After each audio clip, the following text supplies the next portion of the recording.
Hola, muy bienvenidos a las ayudantías digitales de probabilidades y estadísticas.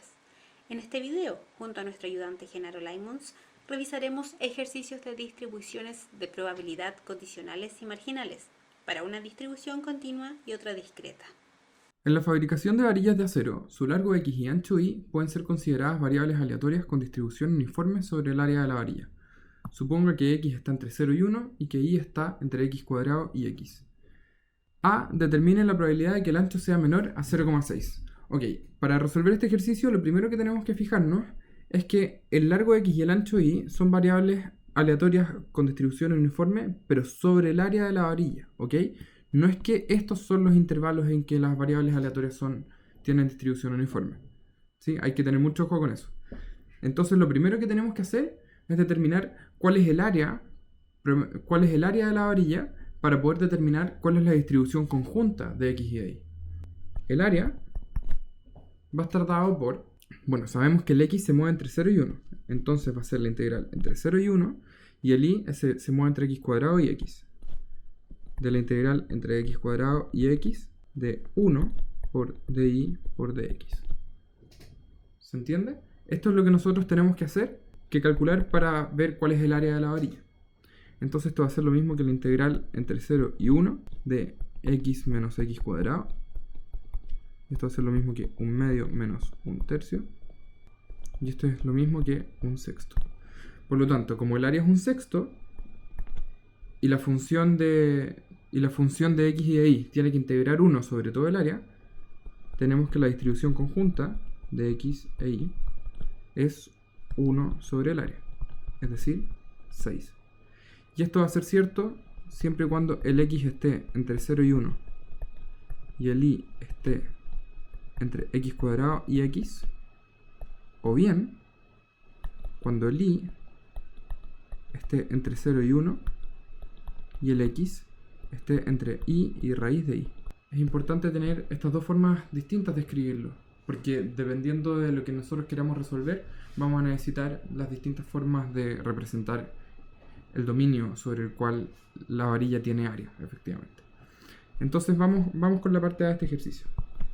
En la parte A tenemos que determinar la probabilidad de que el ancho sea menor a 0,6, es decir, queremos la probabilidad de que Y sea menor que 0,6. Para hacer esto, simplemente integramos entre 0 y 0,6 la densidad del ancho. Pero nosotros no conocemos la densidad del ancho. Entonces, para conocer la densidad del ancho necesitamos integrar la probabilidad conjunta. Esto va a ser lo mismo que la integral entre 0 y 0,6. Y esto se puede escribir como la integral de la densidad conjunta en X y Y, integrándolo sobre todos los puntos X. Ahora, para un Y dado, el X se encuentra entre Y y raíz de Y. Por lo tanto, esta integral va a ser entre Y y raíz de Y. Si calculamos esta integral, esto va a ser lo mismo que 6 por la integral entre 0 y 0,6 de raíz de Y menos Y. Y si calculamos esto, obtenemos que este valor va a ser 0,779. Entonces esa es la probabilidad de que Y sea menor estricto que 0,6. Vamos ahora con el ejercicio B. El ejercicio B dice: determine la función de densidad que determina el ancho de la varilla cuando X es igual a 0,3. Entonces a nosotros lo que nos están preguntando es cuál es la densidad de Y dado que X es 0,3 para un Y dado. Eso es lo que nos están preguntando acá. Entonces lo que nosotros vamos a hacer es simplemente hacer que la densidad conjunta en X y Y es lo mismo que la densidad de Y dado X por la densidad de X. Esta de acá ya la conocemos, vale 6. Entonces ahora tenemos que preguntarnos cuánto vale eso. Lo calculamos exactamente igual que en la parte A. Para un X dado, la densidad de X va a estar dado por la integral de la densidad conjunta sobre todos los i. Ahora, para un x dado, el i solamente se puede mover entre x cuadrado y x. Por lo tanto, esta integral se calcula desde x cuadrado hasta x. Por lo tanto, esto va a ser lo mismo que 6 por x menos x cuadrado. Entonces, de acá obtenemos que la densidad de i dado x en i va a ser lo mismo que 6 dividido en 6 por x menos x cuadrado, o lo que es lo mismo, 1 partido en x menos x cuadrado. Es importante que esta densidad va a tener este valor solamente cuando el i se mueva entre x cuadrado y x. ¿Sí? Porque fuera de este rango no tiene sentido hablar de una densidad de i dado x. Es súper importante tener claros los intervalos en los que estas densidades son correctas. Por lo tanto, la densidad de i, dado que x es de 0.3, va a estar dada por 1 dividido en 0,21, siempre y cuando el i se mueva entre 0.09 y 0.3. Vamos ahora a resolver la parte C. En la parte C queremos probar que la esperanza de i es mayor que la esperanza de i dado que x es igual a 0,3.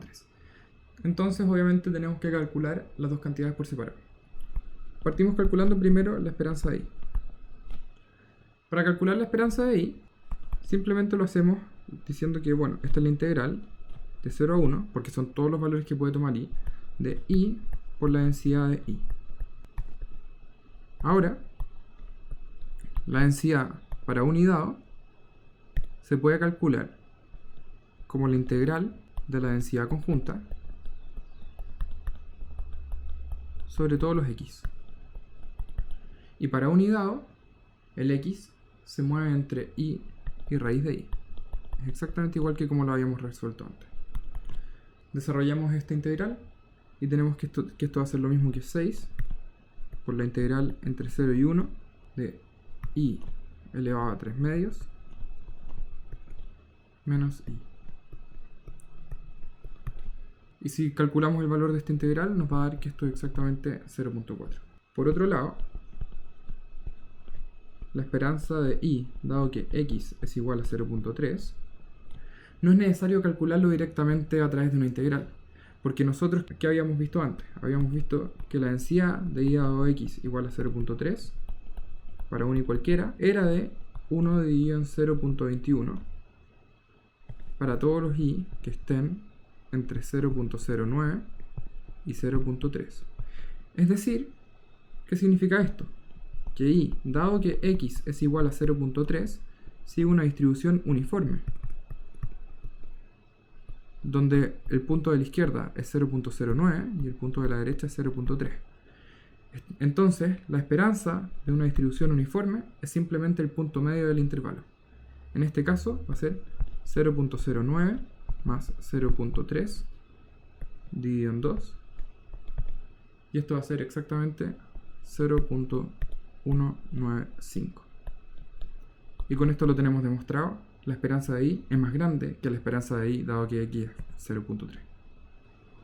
En este ejercicio vamos a calcular la probabilidad marginal de una distribución de Poisson. El número de entradas vendidas en la organización de un evento por parte de un club deportivo puede ser modelado a través de una distribución de Poisson.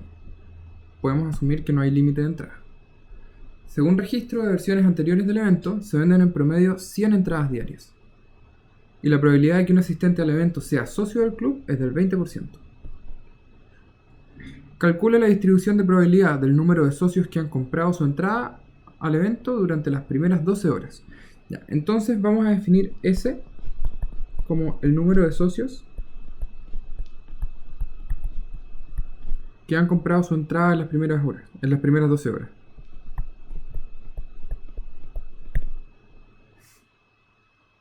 Y B lo vamos a llamar como el número de ventas totales en esas mismas 12 horas. Nosotros vamos a tener que B va a seguir una distribución de Poisson.